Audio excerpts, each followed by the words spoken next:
Hi everyone, welcome to Vlogmas day 29. Firstly, apologies for the awful light. I've only just got round to sitting down and recording this vlog. It's 4:45 now, so it's pitch black. So I've got like a spotlight shining on me, so I hope it's okay. We travelled back from my dad and Sue's in Wiltshire. We actually got up about 6:30 and left. I think it was about 7:30, 7:45 by the time we left, because if you watch my other vlog, the journey down there was horrendous, but I think it must have been because it was bank holiday and we left here at like 10:30. It took 6 hours to get there, but today, because we left early, the traffic was absolutely fine and it only took, I think it was 3 hours. We stopped off at Home Bargains on the way back because we just had a couple of bits to get, just boring stuff, like I needed some bin bags, and what else did we get? Oh, some Nurofen, like really boring, not worth doing a haul. And then for the rest of today, I've been taking down the Christmas decorations, so it looks really bare now. All the twinkly lights are gone, and I've given the dresser a polish and everything. But yeah, it looks so bare. It's weird, isn't it? When do you take your decorations down? Have you done it yet, or are you going to wait until? Is it supposed to be the 6th of January? I think is like the traditional time to take them down. But I know everyone just does what suits them, and some people like to leave them up through quite a bit of January, and I can understand why, because it's so dark and horrible. It's nice to keep all the twinkly lights and the decorations up, but because we're going away very soon, I've had to take them down today. So they're all packed away, which is brilliant, and I've put my dresser back together. I didn't go to weigh-in today because we were travelling back from Wiltshire and my weigh-in is at 10:30. So I wouldn't have been back in enough time. It would have been way too rushed and too stressful. So I'd already told Lucy, my consultant, that last time was my last weigh-in until I come back in March. So it's quite a long time. But I know for me that when I'm in Fuerteventura, I actually find it much easier. I usually lose weight kind of naturally because we don't have a car when we're out there, so we have to walk everywhere. We go to the supermarket every day. We literally walk miles every day. I also go swimming in the sea every day, quite big waves, and that's kind of quite a good workout as well. And then just general walking around, because obviously it's quite warm, so you want to be outside, you want to be active, or I do anyway. And so I don't tend to put on weight when I'm over there.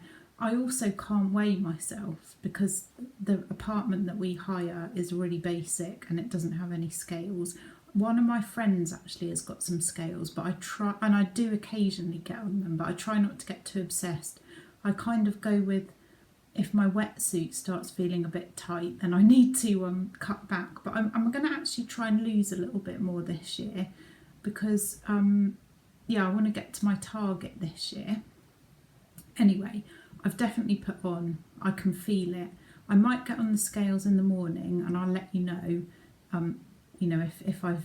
if I do and how much I've put on, but I can feel it. My stomach feels bigger, and I know I've eaten badly, but I've quite enjoyed it. It's been good fun, so no regrets.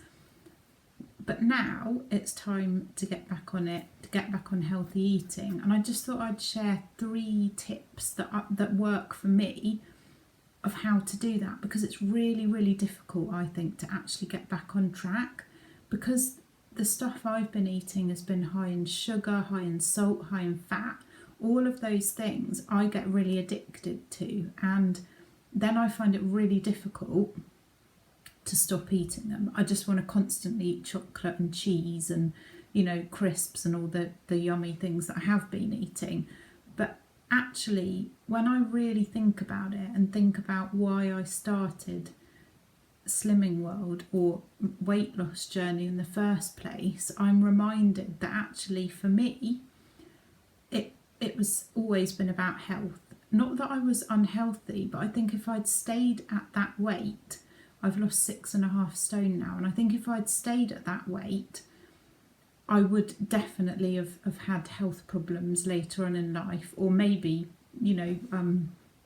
I lost the weight just before I was 40, so I've kept it off for nearly 5 years, for 5 years now, and I just think, for me, reminding myself of why I started doing it helps me get back on plan. For you, it might be different reasons. It might be, you know, that you've got a special occasion coming up. I know some people have things like weddings or christenings or big birthdays or holidays or things like that they want to lose weight for.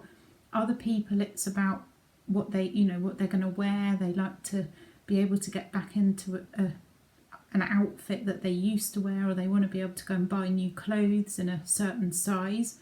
But yeah, my advice is to think about why you started it, think about your reasons, and it just reminds you and gives you that little kickstart.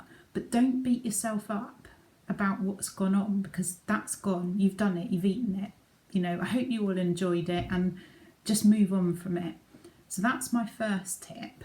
My second tip is to get organised. So I personally can't start again if I haven't got all of the right things in the cupboards and in the fruit bowl and in the freezer and the fridge.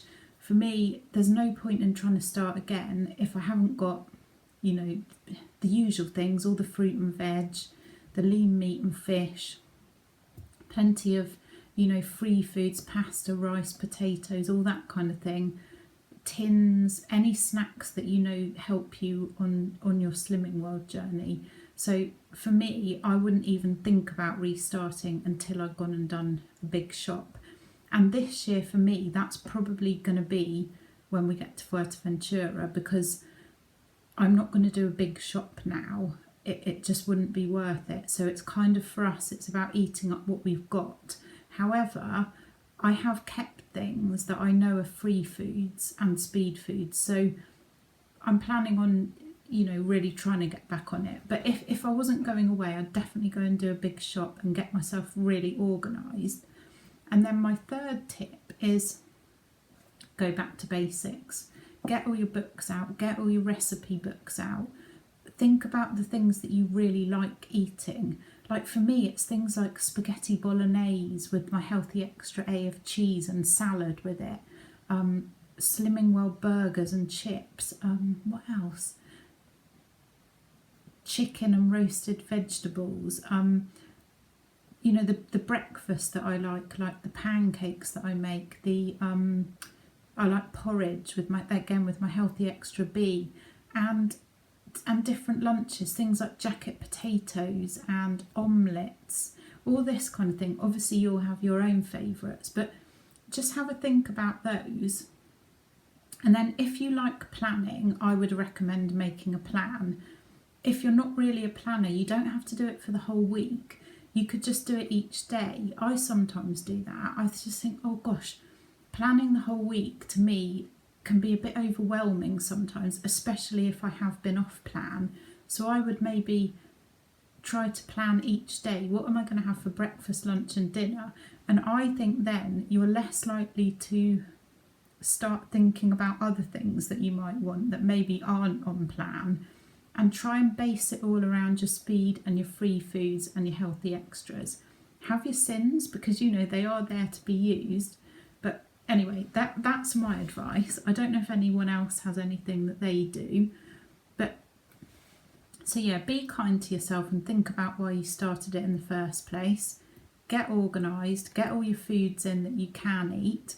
And I guess if you've got loads of high sin food left from Christmas, you could either give it to family members who are going to eat it, who maybe would take it to their room or whatever, so it's not in your way, or you could give it to a food bank.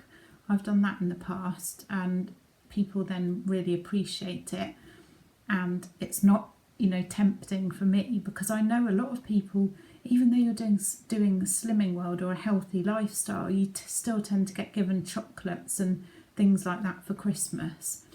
So yeah, get organised. And number 3, back to basics. Whatever diet, your healthy lifestyle you're following, get your books out, get your recipe books out, look on Instagram, look on YouTube, Facebook, wherever you get your inspiration from, and get planning. And good luck, everybody. We can do this.